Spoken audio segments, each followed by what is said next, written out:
Hello दोस्तों, कैसे आप लोग हैं। टारगेट राजीव रंजन में आपका स्वागत है दोस्तों। उम्मीद है कि आपकी तैयारी चल रही होगी हमारे साथ। और आज हम लोग ईवीएस का जो कंटेंट बेस्ड जो एनसीईआरटी बेस्ड था उसको हम लोग आज समाप्त कर चुके हैं। और अगर आपने उस वीडियो को नहीं देखा है तो जरूर देखें। वो 15 क्वेश्चन 15 मार्क्स का है। और जो हमारा रेस्ट जो बच गया था 15 मार्क्स का ईवीएस पेडागॉजी का, जो हमारा ईवीएस पेडागॉजिकल है, इसके ऊपर आज हम लोग शुरू कर रहे हैं इसको। आज ये इसका फर्स्ट सीरीज है और ये 2-4 वीडियो में आपको ये समाप्त हो जाएगा दोस्तों। तो चलिए स्टार्ट करते हैं। ईवीएस पेडागॉजी जो 15 मार्क्स का हमारे एग्जाम में दिखता है और कहाँ से क्वेश्चन आता है, कैसे आता है, उसके बारे में हम लोग सब बात करेंगे। चलिए तो शुरू करते हैं। आज हम बात करेंगे दोस्तों थीम्स ऑफ ईवीएस के बारे में। थीम्स ऑफ ईवीएस क्या होता है? तो आप जब 2020 का जो सीटेट का बुलेटिन आया है उसको आप एक बार जरूर देखें। उसमें हमारा सिलेबस के फॉर्म में दिया गया है, ये चीज़ें को डिस्क्राइब वहाँ पे किया गया है। और यहाँ से जो है हमारा थीम्स ऑफ ईवीएस भी शुरू हो जाता है। ईवीएस का जो थीम्स है वह हमारा है फैमिली एंड फ्रेंड्स फर्स्ट, दूसरा हमारा है फूड, तीसरा हमारा वाटर, चौथा हमारा शेल्टर, पांचवा हमारा ट्रेवल एंड छठा हमारा things we make and do. तो ये 6 थीम्स हमारा ईवीएस में है दोस्तों। ईवीएस का जो है यही 6 थीम्स के ऊपर सारा गेम है दोस्तों। तो अगर एग्जाम में आ गया, आपसे पूछ लिया गया कि इनमें से कौन सा थीम्स ऑफ ईवीएस है, तो आप देख लेंगे ये 6 को कि इसमें से कौन सा है, नहीं है। इस तरह से जैसे कि फूड है, फैमिली एंड फ्रेंड्स है, वाटर है, शेल्टर है, ट्रेवल है, things we make and do. तो इसको वन बाय वन हम लोग समझते हैं। Family and friends, family and friends में हम बातें करते हैं अपने आसपास के मित्रों को, दोस्तों को। फैमिली में हमारे जो माता पिता होते हैं, फादर होते हैं, ब्रदर होते हैं, सिस्टर होते हैं, ये सारे चीज़ हमारे ईवीएस के अंतर्गत में ये थीम्स ऑफ ईवीएस में आते हैं। नेक्स्ट है कि अगर हमारा जो फैमिली है, अगर हम जन्म लिए हैं तो हम एक सोशल लाइफ में जिएंगे, फैमिली लाइफ में जिएंगे। और जीने के लिए दोस्तों हमें खाना का ज़रूरत होगा दोस्तों। तो सबसे पहले मैंने जन्म लिया तो किसी परिवार में ही जन्म लिया होगा और वहाँ पे मेरे माता पिता भी होंगे, दोस्त होंगे। तो फर्स्ट हो गया हमारा फैमिली एंड फ्रेंड्स, दोस्त भी होंगे। नेक्स्ट हमारा जो एसेंशियल चीज़ है वो आता है फूड। फूड फूड जो है हर एक जो हमारा बायोटिक जीव है, जो लिविंग थिंग्स है, उसको बहुत ज़रूरी है। तो फूड के बिना हम जीवन नहीं गुजार सकते। तो हमारा नेक्स्ट जो क्या हो जाता है, फूड हो जाता है, मतलब हमें खाना चाहिए ही चाहिए। तीसरा हमारा हो जाता है वाटर। अगर खाना चाहिए तो पानी भी चाहिए। वाटर भी बहुत इंपॉर्टेंस है हमारे लिए। बिना पानी के आप सोचिए, अगर आप 1 से 2 दिन बिना पानी के आप नहीं रह सकते। खाना के तो आप 1 से 2 दिन तक रह सकते हैं, लेकिन बिना पानी पिए आप नहीं रह सकते दोस्तों ज़्यादा टाइम तक। तो इस तरह से फूड के बाद हमें पीने का ज़रूरत होता है, तो वो हमारा वाटर हो गया। तीसरा हमारा फोर्थ हमारा हो गया, अब हमें जीवन मिला, खाना मिला, पानी मिला, अब उसके लिए हमें घर भी चाहिए रहने के लिए। तो शेल्टर, हम जहाँ रहते हैं, शेल्टर मतलब हमें घर भी चाहिए रहने के लिए, तभी तो हम जंगली जीव जंतु, बारिश, पेड़, धूप से बच पाएंगे।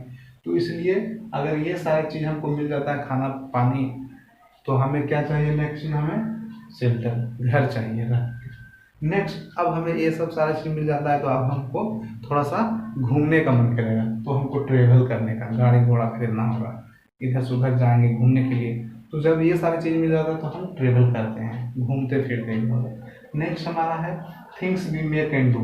अब जब हम घूम लेते हैं सारी चीज़ तो हम अपने घरों में ऐसे बहुत सारी चीज़ है जो हम बनाते हैं खुद से और उसको बनाने का काम करते हैं दोस्तों। तो इस तरह से उम्मीद है कि आपको ये समझ में आया होगा। Themes of EVS, themes of EVS शुरू होता है हमारा फैमिली एंड फ्रेंड से, उसके बाद आ जाता है फूड, उसके बाद आ जाता है वाटर, वाटर के बाद आ जाता है शेल्टर, शेल्टर के बाद आ जाता है हमारा ट्रेवल, ट्रेवल के बाद आ जाता है things we make and do. तो इस तरह से दोस्तों ये मैंने छोटा सा प्रयास किया है आपको समझाने का थीम्स ऑफ ईवीएस। उम्मीद है कि आपको समझ में आया होगा। और नेक्स्ट हम चलते हैं अब हम सब थीम्स ऑफ ईवीएस। अब थीम्स की हम बात कर लिए, अब हम सब थीम्स ऑफ ईवीएस की बात करते हैं। सब थीम्स ऑफ ईवीएस में क्या है, फैमिली एंड फ्रेंड्स। फर्स्ट जो हमारा था, इसका सब थीम्स के बारे में बात कर रहे हैं। फैमिली एंड फ्रेंड्स के बारे में जो हमारा सब थीम्स है उसमें कौन कौन से हैं। तो फैमिली एंड फ्रेंड्स जब होंगे हमारे पास तो उसमें रिलेशनशिप भी होगा। रिलेशनशिप कहने का मतलब है कि हमारा जो है दोस्तों से रिलेशन कैसा होगा, अच्छा होगा, बुरा होगा, बढ़िया होगा, किसी के साथ नहीं अच्छा होगा। तो वहाँ पे हम रिलेशनशिप की बात करेंगे फैमिली में कि हमारा ये दादाजी हैं, रिलेशनशिप की बात करते हैं ना, यहाँ मेरा सन इन लॉ है, मेरा फादर इन लॉ है, इस तरह से हम बात करते हैं फैमिली एंड फ्रेंड्स के बीच में। तो रिलेशनशिप आ जाएगा। फिर रिलेशनशिप के बाद हम अब आता है वर्क एंड प्ले। अब हमें चाहिए काम भी करना है और खेलना भी है। तो सब थीम्स में हमारा दूसरा आ जाता है, वो होता है इम्पोर्टेंस वर्क एंड प्ले। जैसे कि बच्चे कोई पढ़ाई करते हैं तो वो पढ़ने का भी काम करते हैं, उसके बाद खेलते हैं तो खेलने का भी। तो हमें जीवन में वर्क एंड प्ले का बहुत बड़ा रोल होता है दोस्तों रिलेशनशिप के बाद।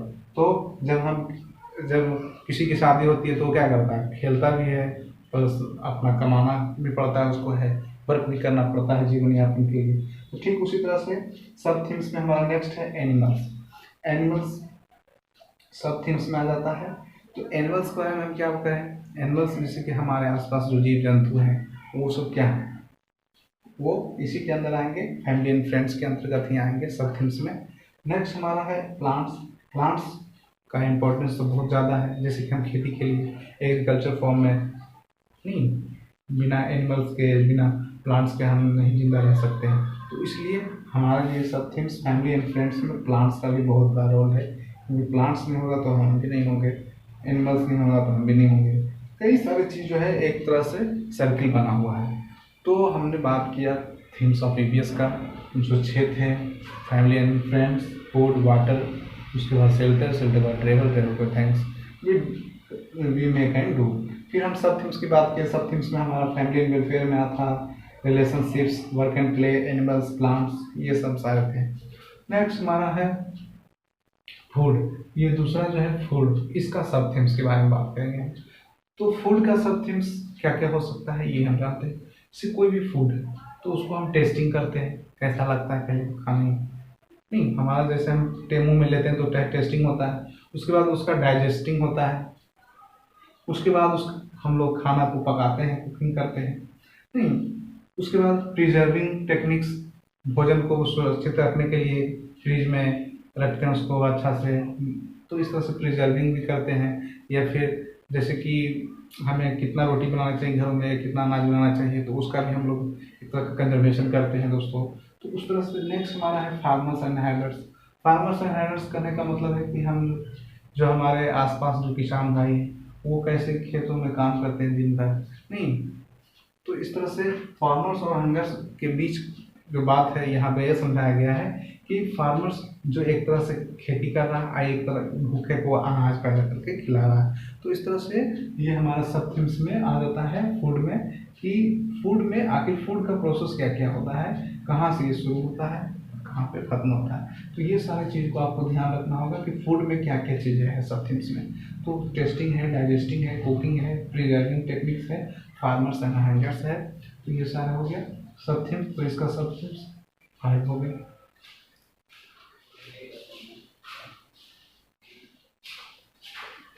नेक्स्ट है हमारा फ्यू पेडागोजिकल पॉइंट्स।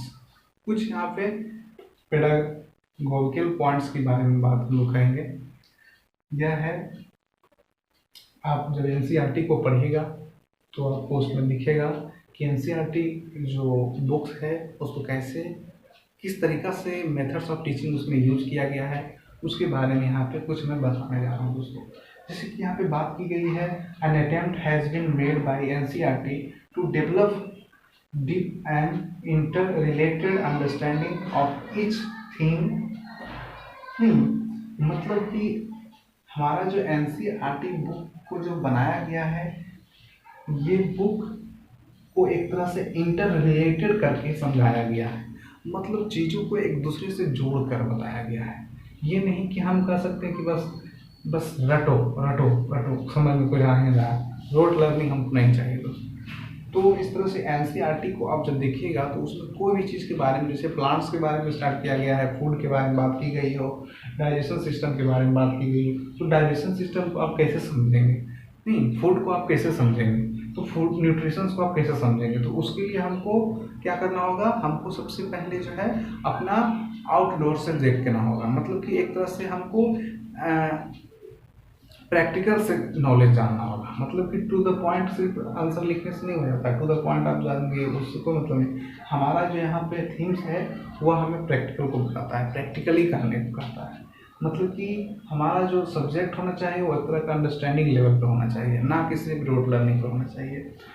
उसके बाद अगर हम बात करें तो इसमें जो है प्रत्येक कोई भी थीम्स आप देखिए वहाँ से क्वेश्चन से शुरू होता है, वहाँ उसका जो लैंग्वेज है वो बहुत ही सुटेबल होता है फॉर चिल्ड्रन के लिए, मतलब कि एनसीईआरटी में आप देखिएगा तो वहाँ कोई भी चीज़ को एक तरह का क्वेश्चन से स्टार्ट करता है बच्चे से, कि जैसे क्या होगा, हम प्लांट की बात कर रहे हैं तो प्लांट को पढ़ाने से इस तरह से जोड़ दिया जाता है उस बुक्स में ऑथर्स के द्वारा, टीचर के द्वारा, कि बच्चे में उत्सुकता एक तरह से जागे, उत्सुकता एक तरह से जागे दोस्तों, और बच्चे जो है आसानी से उसको समझ पाए।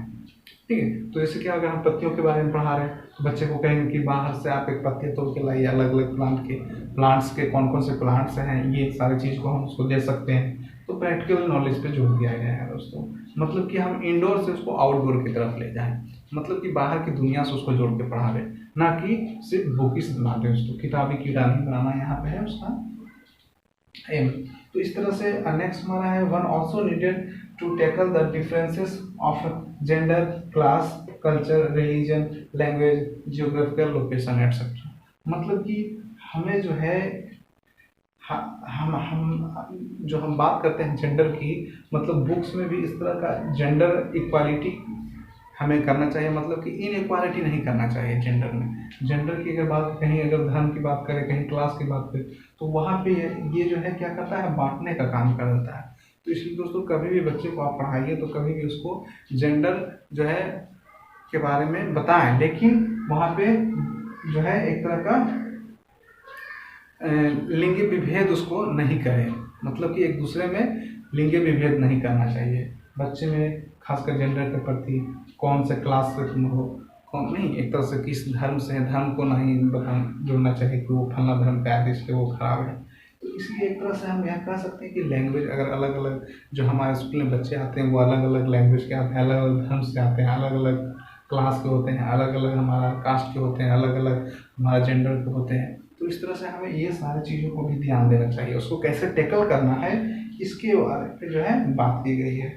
तो नेक्स्ट हमारा है evolution of the course should be a continuous process and the child should be the assessment as he and she observes, ask, trust and discourage of a group etc. तो नेक्स्ट हमारा जो last line है इसमें कहा गया है कि हमारा जो इवैल्यूएशन सिस्टम है, नहीं इवैल्यूएशन जो हम बच्चे को जो मूल्यांकन कर देते हैं कोई भी चीज़ के आधार पर, तो हमें नंबर के आधार पर उसका इवैल्यूएशन नहीं करना चाहिए कि बच्चा अगर 100 में 80 ले आया तो बहुत तेज होगा, हो सकता है उसका रोट लर्निंग उसके पास हो, व्यवहारिक नॉलेज उसके पास ना हो, तो इस तरह से हमें यहाँ पे ध्यान देना होगा। ऑब्जर्व जो बच्चे होते हैं वो ऑब्जर्वेशन हमको करना होगा, वहाँ पे ऑब्जर्व कौन सा बच्चा ज़्यादा करता है उसको हमको देखना चाहिए, ना कि सिर्फ जो रट के बच्चे आ जाते हैं। तो इस तरह से कुछ पेडागॉजिकल पॉइंट्स यहाँ पे था जो मैंने डिस्कस किया, तो सामने उम्मीद है कि आपको अच्छा लगा होगा ये सब चीज़, और जो थीम्स है सब थीम्स है इसको जरूर आप पढ़ें, एक बार देखें, और नेक्स्ट वीडियो में हम इसका अगला पॉइंट को लेके आएंगे। तो ये हमारा पार्ट 1 है दोस्तों, तो लाइक और शेयर सब्सक्राइब करना ना भूलें दोस्तों। तो ओके दोस्तों, थैंक यू, नेक्स्ट वीडियो मिलते हैं।